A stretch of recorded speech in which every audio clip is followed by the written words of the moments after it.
Hi, we're Ben and Ben! At sobrang gusto namin iparamdam sa inyo yung pagmamahal namin at pagpapasalamat namin lahat. Daily Wanag, this is Kim. And today we have a very special interview session with a band. At ito po yung bandang ang musika ay nagbibigay liwanag at pag-asa sa maraming Pilipino. So please help me welcome the multi-awarded band, Ben and Ben. Hey! Hello! Hello po. Hello Magandang po. gabi. Magandang gabi. So, maraming salamat po sa inyong oras at gusto po namin malaman ang iyong experience dito sa Lanao del Norte. Sobrang love namin dito sa Lanao del Norte. It's our first time here.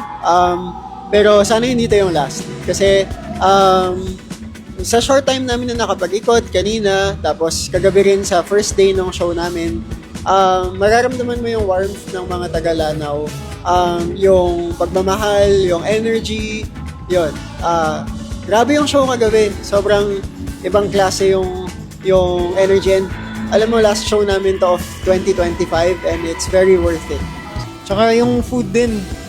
Nagdurian din kami kanina eh. So, iba yung fruits, sobrang fresh. Nag-jogging rin kami sa Oval. Oo, ano? Wala, pinuntan ka lang yung mangroves doon sa ilalim ng Pangil Bridge. Naghanap lang ng wildlife at ng mga creatures. Saya.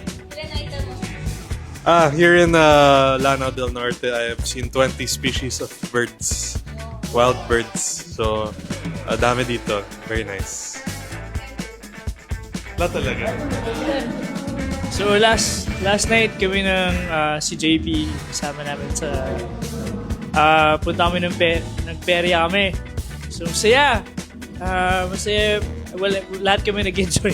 Halos dami naming rides na sinakyan. Pero mukhang ganda kasi lahat ng mga families, mga bata doon. So it's nice to see everyone there as well. Saka fun lang. Okay po.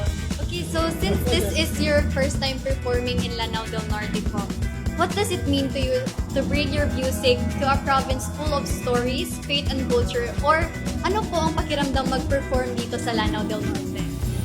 I think it's always a very special moment whenever we perform in a place for the first time.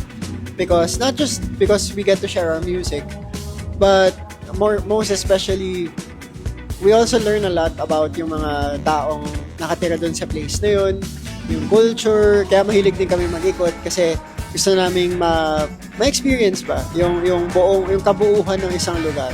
And this is very meaningful for us because believe it or not, though we are 8 years as a band, we've never played here. So ang special niya talaga and ang meaningful ending niya to 2025 for us. Okay, thank you so much for sharing. So like, after your first night, which is last night sa stage, what stood out the most about the crowd that made you excited for this night, for the second night?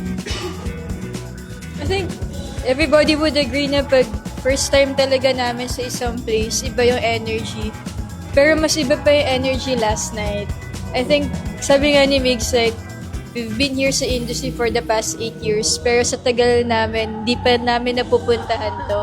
So I think nandun yung excitement ng mga tao last night. Kami din, to like perform. Di kami makapili anong songs yung best nating i-perform to everybody here. So, nakakilig lang kasi everybody was singing to our songs. Tapos, kami din parang iba din yung experience na ngayon na kaming 7 yung nagtutugtog together. Tapos, iba din yung moment na alam namin na this is our last shows for this year. So, lahat special talaga. Grabe yung crowd. Grabe, nakakilig silang lahat. Okay po. Ito po, marami kong gusto makalaman ito. Like, if you could dedicate one song to the people of Lanao del Norte, what would it be and why? I think what I observed about Lanao del Norte is people from here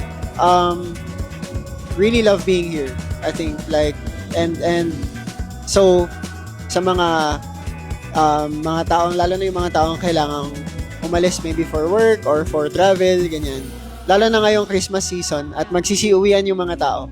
Ang dedication namin sa mga tao ay our song called Ride Home.